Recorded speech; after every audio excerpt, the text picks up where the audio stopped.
احمد اور احسن 9ویں جماعت میں پڑھتے تھے۔ دونوں ذہین، تجسس رکھنے والے اور مہم جو قسم کے لڑکے تھے۔ ان کا اسکول ایک پرانی سرکاری عمارت میں قائم تھا، جس کی لمبی رابداری، پرانی دیواریں اور خاموش کنویں اکثر بچوں کو ڈرا دیتے تھے۔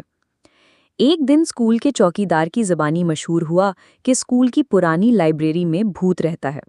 کچھ طلباء نے دعویٰ کیا کہ شام کے وقت وہاں کتابیں خود بخود گر جاتی ہیں اور پرانی گھڑی بغیر کسی وجہ کے چلنے لگتی ہے۔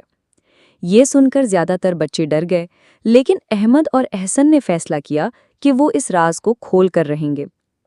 احمد نے کہا، ہم 9ویں جماعت میں ہیں، ہمیں ان باتوں سے ڈرنا نہیں چاہیے۔ احسن بولا، اگر یہ سچ ہے تو ہمیں حقیقت سامنے لانی ہے، اور اگر یہ جھوٹ ہے تو سب کا ڈر ختم کرنا ہے۔ انہوں نے پلان بنایا کہ اسکول چھٹنے کے بعد باتھ روم میں چھپ جائیں گے اور شام کو جب سب عملہ چلا جائے تب لائبریری کا رخ کریں گے۔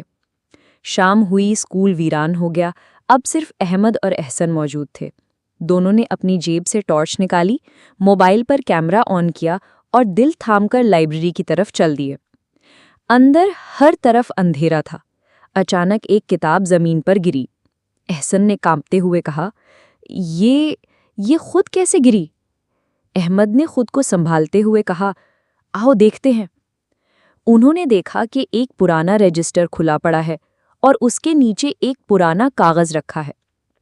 کاغذ پر ایک پیغام لکھا تھا، میرا نام صاف کرو، میں بے گناہ ہوں۔ اسی لمحے ایک روشنی لائبریری کے کونے میں چمکی۔ وہاں ایک شفاف سایہ کھڑا تھا، ایک بوڑھے استاد کا سایہ۔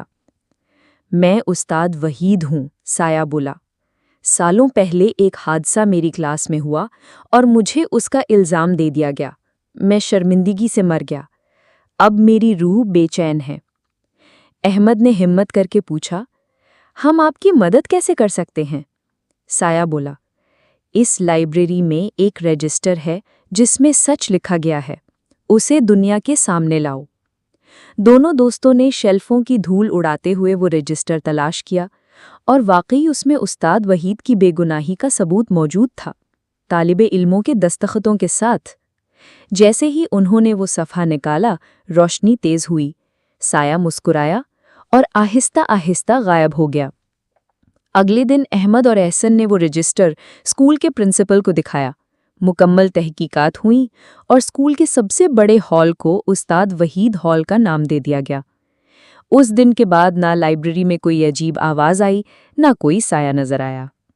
پیغام: بھوت ہمیشہ ڈراؤنے نہیں ہوتے، کبھی کبھار وہ صرف انصاف مانگتے